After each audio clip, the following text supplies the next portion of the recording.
Hello, in this video we'll be doing a fingerprint scanner speed test between two different phone models. The one on the left is Lenovo Legion and one on the right is Oneplus Nord CE2. And they both have their fingerprint scanners located right here at the bottom of the screen.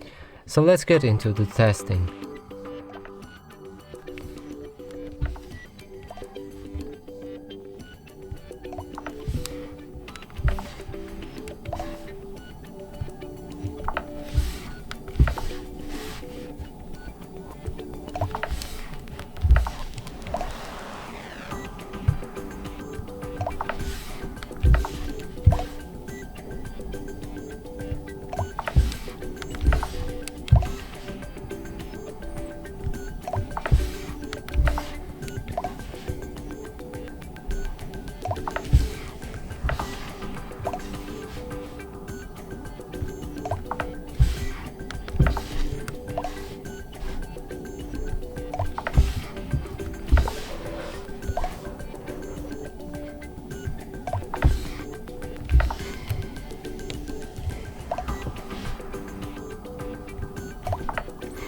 And that's it for this video. Hope you like it. Please consider subscribing to our channel.